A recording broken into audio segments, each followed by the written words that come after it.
Konark sun temple భారతదేశం ఒడిశాలో ఉన్న 13వ శతాబ్దపు అద్భుత శిల్ప కళాకృతి. ఈ దేవాలయాన్ని క్రీస్తు శకం 1250 ప్రాంతంలో తూర్పు గంగా వంశానికి చెందిన రాజు నరసింహదేవుడు నిర్మించాడు.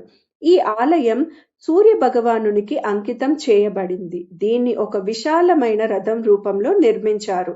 12 జతల భారీ రాతి చక్రాలు, అంటే మొత్తం 24 చక్రాలు, 7 శక్తివంతమైన గుర్రాలు, సూర్యుడు ఆకాశంలో పయనిస్తున్నట్టుగా రూపకల్పన చేశారు.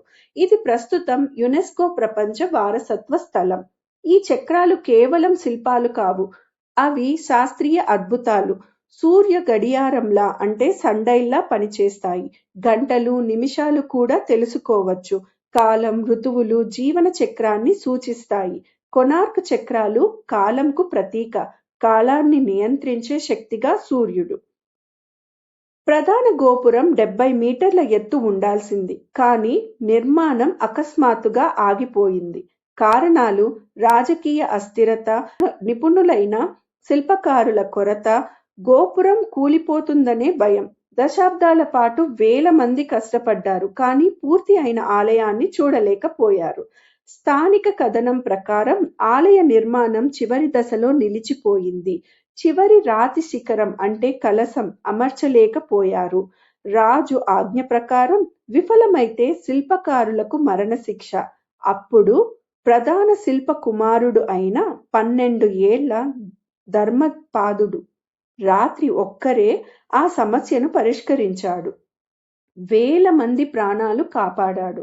కానీ తన తండ్రి పైన, శిల్పకారులపై రాజు అనుమానం రాకుండా ఉండేందుకు సముద్రంలో దూకి తన ప్రాణాలను త్యాగం చేశాడు. ఆలయం నిలిచింది, కానీ ఆ బాలుడు లేడు. కాలక్రమేణా ప్రధాన గోపురం కూలిపోయింది.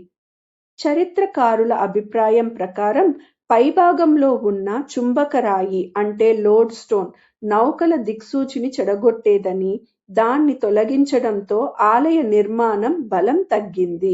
దాడులు, నిర్లక్ష్యం కూడా ఇందుకొక కారణం. ఒకప్పుడు జీవంతో ఉన్న ఆలయం నేడు శిథిలంగా మారింది. సూర్య దేవాలయం అంటే వెలుగు, శక్తి, జీవితం. ఈరోజు శిథిలాలు. కాలం అన్నిటినీ జయిస్తుంది. కాలాన్ని కొలిచే ఆలయం కాలాన్నే ఎదుర్కోలేకపోయింది.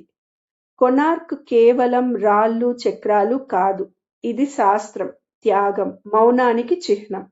ఒకప్పుడు ప్రతిరోజు సూర్యుణ్ణి స్వాగతించే ఆలయం ఈరోజు మన జ్ఞాపకాల కోసం నిశ్శబ్దంగా ఎదురు చూస్తుంది.